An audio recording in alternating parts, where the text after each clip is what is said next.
All right, what's up, everyone? Just about to invite a special guest on here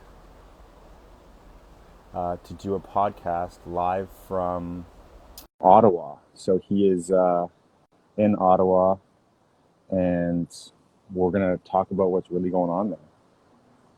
So just seeing if he's getting the invite here.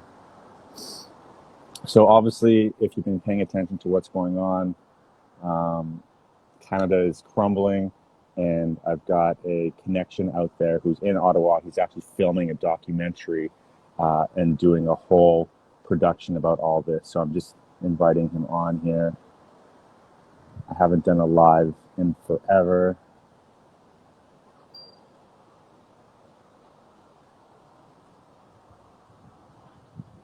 I'm not sure if he's getting the invite. I just talked with him previously before this call because he is on his laptop, not on his phone. But we'll see if he can hop on here. So would love to hear your comments, what you think of this whole shenanigans of what's going on in Ottawa right now.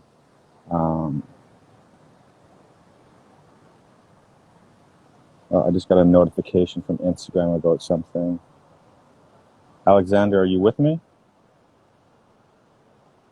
I see a bunch of people joining, but I don't see him. Let me try this again.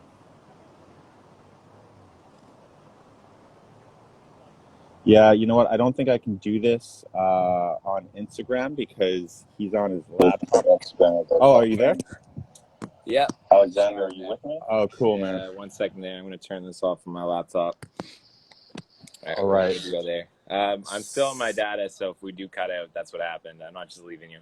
Yeah, I got it, man. I'll just hold the line like you've been doing for a while if you do, and I'm sure you'll pop back on here. So, For sure.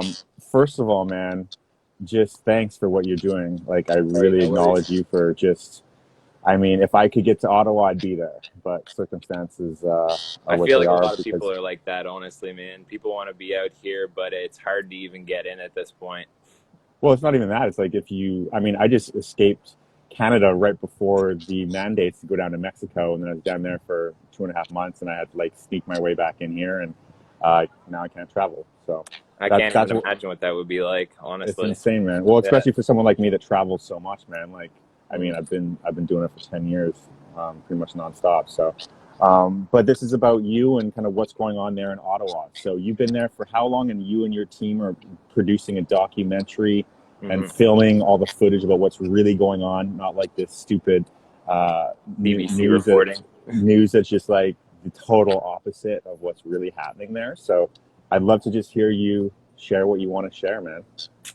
Yeah, so I got up here about a week ago, I'd say. We're working with Trucking for Freedom right now. Okay. And on my way up, I didn't expect myself to be shooting a documentary, but my buddy's like, hey, I reached out to these guys and they're going to be taking us on their team. And so here we are a week later, and Yeah. I've really been through the thick and thin of it. And what do you mean? What do Start you of mean it. by that? What do you mean by that? So basically, when I got here, completely peaceful. There's been no problems at all until this last weekend that I've really heard of. There was instances where they were taking jerry cans off the back of people's cars. When in the video, funny enough, they actually mentioned that one of the police officers' names was Trudeau. And I was just sitting out front a second ago there, and there's like buses of cops and like cop cars everywhere. Yeah. And they mentioned somebody named Trudeau. So I have a feeling that they're sitting right in front of the hotel right now. Right now. Yeah, right now as we speak. There's cops walking in and out of the hotel. We got into this room, and I've been paranoid that this room's been bugged because the card key wasn't working when we got up here, and that hasn't happened since today. Wow. But I looked around, Wow. tried to make sure that it's all okay. I'm no expert in finding bugs, but you know, if there's one, I hope the Ottawa Police is enjoying listening to us. Yeah. Yeah. Well, I mean, this went from being like the most beautiful thing in Canadian history Mhm. to like the worst. And Absolutely. I mean, I've literally cried tears of joy seeing the unity and the peace and the love and the people coming together. to just create this global movement. Like, it's just unbelievable what's happened around the world because of what you guys are doing. And then yesterday, I didn't even basically leave my bed because I was just glued to my screen watching all y'all's lives and just like crying and just being like, what the hell is going on with our country? Because, I mean, I've been to the border, like I've crossed into North Korea. Like, I've gone through the DMZ there. I've been to like spend a lot of time in China. Like, I've known countries that have this massive dictatorship. And this is what they're doing now, freezing Canadians' bank accounts. And I'm nervous because, to be honest, I've supported different agencies that are supporting all this, right? Like Give Send Go specifically? No. Mm-hmm. No. You might be good just, then. Yeah. Yeah. So, I mean, but I got a notification on my bank the other day that I don't know if they're just doing maintenance or just, I don't know, man. Like, it's fucking scary shit. Mm-hmm. But yeah, so like what's the vibe there now? Like, because yesterday was like the tear gas, the rubber bullets, the police trampling. So what was that like? So the vibe right now is, for me personally, it's just paranoia. Like, are we going to get? So apparently they're taking people and arresting them outside. I didn't Yeah. see it specifically myself because I'm right in front of the building and no one's getting arrested right here. But they're taking people out. Anyone who's getting caught straggling. You really want to walk in a group if you're going to walk with anybody, because it seems like they don't necessarily stop people when they're with a bunch of others. Mostly because I imagine there's witnesses to what's happening. Wow. The Rebel News reporter got stopped. She showed her press badge. She couldn't even get into where they're supposed to be reporting. Yeah. Yeah, I saw that. Yeah, and yesterday was just, it wasn't as bad as the day before. Although I'm saying that because I wasn't necessarily where they were shooting all the rubber bullets and tear gas. Alexa, one of the Rebel reporters, got shot with tear gas, point blank, right in the leg. I saw that. And her screaming, like I literally, my stomach was sick immediately to hear her screaming there. Like, and the guy just battling her with the baton. Like, I'm just like, that's a woman. Yeah. You know, you're like a freaking massive man and you're just beating a woman reporter. Oh, like, I'm going to be, I want to see the legal ramifications of this against all of this, right? Like that woman who got trampled by the horse, she was like in a wheelchair or something. Like she was in a mobility scooter. Mobility scooter, right? Yeah, and it looked like the guy in front of her was trying to stop it. The first thing we heard about that is that she'd actually died, but she's okay. She suffered a dislocated shoulder. She's a purebred Mohawk woman, as far as I've heard. So, well, I hope that the nations get behind that and just sue the hell out of the government for that. Oh, I hope to God, man. Like, honestly, these people are so bad that back home in Nova Scotia, where all the Indigenous and the white fishermen fight, they hate Trudeau so much that these guys are flying each other's flags now and fighting against the government. Just kind of shows what's happening. So what do you think is going to happen next? It's hard to say, man, because like it's always evolving, always changing. We thought we were winning, and then all of a sudden they're coming through, busting people's windows, pulling them out. Yeah, like running over old women on scooters. It's just it's a sad scene. But hopefully they have no ability to invoke the Emergency Act for any longer than it is invoked right now. But in the future, I'm hoping they condemn Trudeau for this and they have a vote of no confidence. And people can actually go ahead themselves. Like if people are watching and listening to all this and like, what do I do? I'm going to link an email in this post, and you can actually email directly to the, I think it's the Governor General, that basically the ones that are reviewing all this, and they need a certain amount of people to actually vote against Trudeau's for the vote of no confidence. Yeah. And then action can actually be taken, right? And the action needs to be taken. And that's the thing. You know what's so frustrating to me about this? The indifference from Canadians. The people that are actually like, oh, well, they've just been so brainwashed by like what they're hearing on the news. And they think that the people there are actually deserve what's happening. And I'm just like, you guys are, it's just, I feel sorry for them, but I also feel just like, what the fuck are you thinking? You know? Yeah, I mean, like, people are trying to say we're out here causing a problem, but really there's just people in the crowd walking around, like, dropping little hearts to people, like, sitting down, kneeling in front of them, like, a lot of the people who are protesting have their backs turned to the cops to show that they mean no harm. And still they'll be pushing through with like, I don't know what, they're not nightsticks, but they're like wooden sticks, and they're just hitting people, like you saw in that video where that guy was really going in on whoever was there, and it looked like there Yeah. was blood on the ground near that person. But Yeah. yeah, most people, I shouldn't say most people, everyone I've seen has been peaceful. I haven't seen anything wrong since I got here. I've had people from Ottawa come up, like they'll come up to you and Right. they'll say, thank you for being here. Like, we Yeah. want this to end and we Yeah. agree with you. And so I've had like 4 or 5 people walk up to me specifically, and I'm sure there's way more in the crowd. Yeah. Well, I was actually in Hong Kong a couple years back with the whole, I don't know if you remember this or not, but there's a massive governmental protest in Hong Kong against China. And I was in the middle of all that. And it was insane. And there was tear gas. There was millions of people there now. Like, it's a massive country. And it was all down in the harbor of Hong Kong. And that was like the first time in my life. I've been in some pretty bad travel situations, but I was like, yo, this is next level. And this is the first time I've seen anything close to that since. So I know personally what it's like and what it takes to stand there. And that's why so few people do it, right? Yeah. It takes big balls. So how many? Go ahead. The only reason they didn't tear gas more people is because there was kids in the crowd. But I guarantee you this would be a lot more violent if there wasn't. Yeah. How many people do you think were there at the peak of all this? Because you've been there for how long? It's like a week and a half now. A week and a the half. peak of all this and the start. I think last week on Saturday there was more people than initially, but I might be wrong about that. But you couldn't even get through the crowds. I was right in front watching the speakers and like filming them. And they had some doctors, scientists, Brian Peckford, like all those people were up there telling their stories and like rooting on for us. Everything they're doing is wrong. Yeah. Yeah. And now it's a different scene. You shared a video with me before we started talking, and it looks like it's pretty cleared out.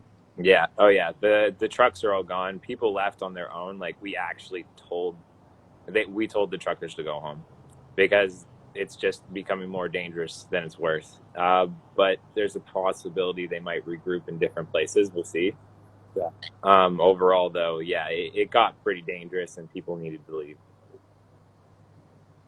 Yeah. Yeah. And with like the whole, and it's the RCMP or it's the Ottawa Police. It's hard to tell who's who. They didn't have badge numbers or names the first day that I was there. Yeah. So you couldn't tell who was who. I've actually seen people in the crowd who are wearing like the green jackets the first day, which seemed to be like the most aggressive people, and then they had red hats on like yesterday. Yeah. So that was I think they're switching around uniforms. I'm not sure though. I might be wrong on that. Interesting. Well, Chris Guy, who I'm wearing his shirt here, Just Say No, who kind of started all this, a couple of years ago. He just put out a video last night saying that there's been documentations and sources saying that the United Nations peace troops have landed their plane, and that a lot of these officers are from the UN. Any thoughts or confirmation about that? I seen the video of the UN planes being there. I think they said they were being refueled, but I wouldn't leave anything off the table. But that sounds like a little bit of a far-fetched one. I believe that the Canadian cops would do this to us. Yeah. Yeah. Jeez. And what's the game plan for the documentary that you guys are filming there? Like, you're just kind of gathering all the footage, and then what's it for? Is there somebody funding it, or what's the? I don't know all the details to it, but we're working with our team right now here in Ottawa. I'm mostly just collecting footage, and then they have a group of people back home in Alberta who are working on the actual film. Nice. It's going to be like a 6-part series, I believe they're talking about. Wow. At first, they just want it to be like one long 1 or 2 hour documentary, but now we're starting to collect so much footage that it might be more than that. Yeah, man, it's going to be epic. That's Canadian history, what you're doing right now. This is world history, not just Canadian history, but this is just something that's starting a massive movement around the world. And the interesting thing, man, is that my background, my degree was in conflict resolution and mediation, like pre-law. So I studied Gandhi, Martin Luther King, nonviolence protests. And it's so funny seeing that that's the only thing that's actually worked through all of this. Like that's the actual answer. And it just shows... Yeah, it just shows when you come with peace and the opposition reacts with violence, that speaks volumes. You know, like that's really the way to just shine a light on the darkness. Yeah, man. And if you see like even when that woman got trampled, no one started attacking the cops. Yeah. And at that point in time, like they let off a big, I don't know what the kind of grenade it was, but they let something off. Well, I've heard that. the crowd was chanting, "We love you, we Yeah, love you, I saw we that. love Yeah. you." And yeah, and then you just big bang, and I was like, "Oh my god, what was that?" Yeah. I was staring at them, and then they started pushing the line forward, but I saw a whole bunch of smoke coming up over the crowd, and I thought we were about to get tear gas, but that didn't really make sense after everything because they were they weren't wearing tear or gas masks. So um, Right. it's definitely effective because I think a lot of people who see it are like they're like, this is unacceptable. Even people in my family who were originally against people who weren't getting vaccinated are now sort of Mm. looking at this and being like, okay, there's something wrong here. Yeah. Well, and it's not even really about that either, right? It's also mostly about just the freedom to go back to normal. Like they haven't even put together a plan to be like, all right, this is going to end. Like it sounds like they don't even want it to end. No, they're And not even talking to us about it. Like we're not asking for money. We're not asking for anything except for it to go back directly to what it was before. yeah, And they refuse to do that. And that's why this has carried on for so long. And now we have people getting trampled by horses and people getting beaten with nightsticks. And we had a war veteran, like disabled war veterans, who are there crying on the front lines, then getting carried off and beaten as well. It's ridiculous. my grandfather was a war veteran, and that's why this is Mine really too, hitting man. home for me. And that's why I'm just like, this is not the Canada, and he's not here with us anymore. But he'd be, you know, rolling over in his grave right now, and I know that's what you mean. just I know what you mean. I was thinking about that too because my grandfather was a World War II vet yeah. and he was on the Huron in the Navy and he was a business owner as well. And through all this, I'm a business owner myself, and Mm. I was thinking to myself, what if someone came along and told my grandfather that he couldn't run his barber shop? Wonder what would come out of his mouth after he said that. What if they told him he couldn't sit down in a restaurant to go eat? It's just so infuriating. Like I almost came to tears. I mean, I pretty much was when I was on the front lines watching them push forward, saying, "Move, move, move." It's like, how can you do this to people Yeah. who aren't even dangerous? Why Yeah. are we acting like this crowd is like that crowd in Hong Kong where they were actually attacking It people? was. It was hardcore, man. Yeah, Hong Kong was. It was vicious, man. It was vicious, Mm. and that's not what it is here. And the thing as well is that going back to the whole Trudeau situation, I think personally, the reason why he's freaking out, it went from a small fringe minority to emergency national war act real quick, didn't it? It's like Yeah, no, it was never a fringe minority, man. no, My I know. friends were telling me and showing me the live feeds of them driving up, and I was like sitting at home, like, "Oh my god, I wish I could get out of here." Yeah. But yeah, unfortunately, that was not allowed. Yeah. Well, the documentation is of his business and political conflict of interest, of Mm. him monetizing on every single shot that is administered, right? Like he's got a It's a 40% scandal. stake. Yeah. He's got a 40% stake in a company that's supplying all the worldwide vaccines, right? So like I don't want to say it, but that alone it just like shows really this is about money, not Mm. health. You know, like Yeah. that's why he's so just hell bent on just pushing forward because Mm. of his financial ties to all this. So, I mean, I think that all this is going to come out. Hopefully, who knows? But the people that have been paying attention know that you guys are doing just you're on the right side of history, right? Mm. I don't want to take up much more of your time, man. I know that you've got a lot of shit going on. What's your plans from here? Like, what do you think's going to happen next? Like, what's your plans next? I guess. Our plan specifically is get the hell over here and don't get arrested because we have Yeah. Nova Scotian plates, so we're not sure how that's going to plan out. I think they said something about the police staying here for 2 weeks, Wow. so we'll see if we're able to safely get out. Yeah. But my plan would probably be go back home, start busting out content, Yeah. and hopefully here in the near future they condemn Trudeau for what he did, Yeah. and everyone can get back to working. But the thing is, even after this is done, like just me seeing how far the rabbit hole goes, it's not over when we're done this. Even if we Yeah. get rid of the mandates and everything, people have to become more active in their own communities, in their own lives, to Yeah. try and make sure that the government doesn't overstep themselves and do this to anybody else. Slippery slope, my man. It's a slippery slope. Well, look, I'm praying for you and you guys get back safe. And honestly, from what I've heard, these arrests aren't sticking. They're just telling people to leave, right? They're just basically saying, Mischief. yeah, You leave the exactly. day after, like, or not even like maybe like 10 minutes after they arrest you. So the first deal that we heard about that was that Yeah, you either spent 2 weeks in jail or yeah, you got out after 2 days if you signed a waiver that you're not going to come back. But yeah. a lot of people just came back anyways. So, it is what it is.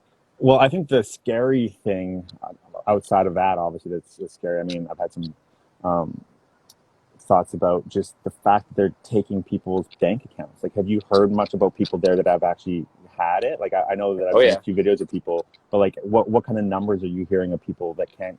So they just can't withdraw cash. Like, how does that work? They seize your bank account. I'm not sure exactly how it works, but the girl that's with us right now, her bank account was seized. And she just gave money to the Give Send Go.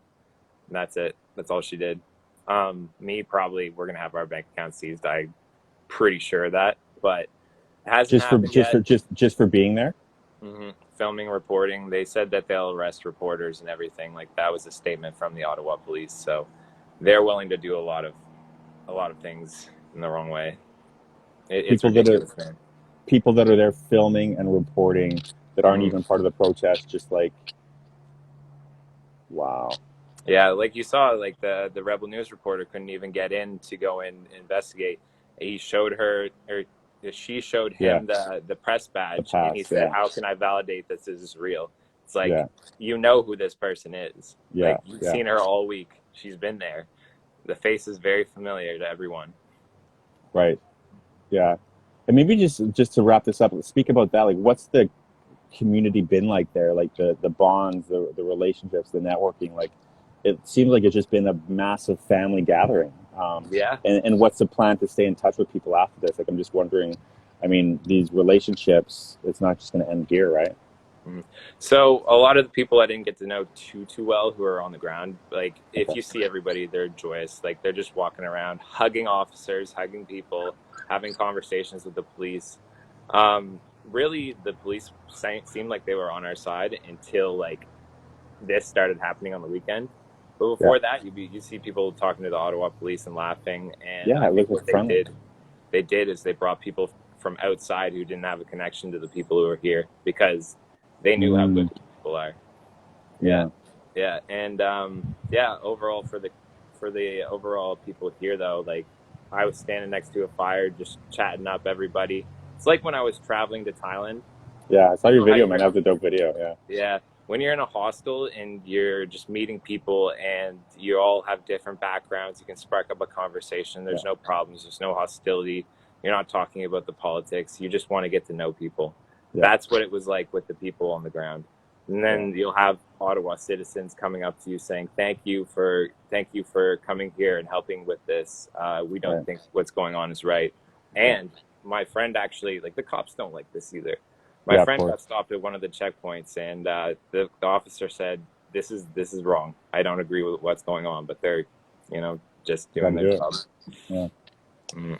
Well, thank you for standing up for Canadians, the freedoms, and against the far overreach of just mass.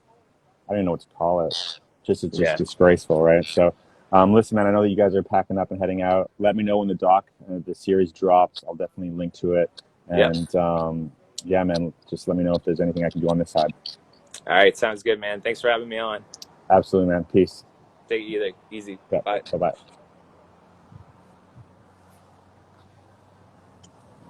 All right, guys. So you just heard that there. I'm going to wrap this up. But hopefully you're doing your own research into all this and not just believing whatever you see or hear on the paid for state media of CBC, which is just a joke. Look, whatever your perspective is on what's going on, just know that there's two sides to every story. and this is a story that's not going to be over anytime soon. I haven't been looking at all these comments here, but I'm going to be posting this to my podcast. I haven't done one in a long time. The last one I did was actually with Chris Guy, who created this Just Say No, the first freedom convoy ever a year and a half ago that I was involved with here in Vancouver. So we need more people to just stand up. And there's a saying that says, for evil to prevail, all it needs is good people to say nothing. And there's a lot of people that have been saying nothing through all of this and just sitting back. The time has come for you to step up and start saying something. Until then, peace.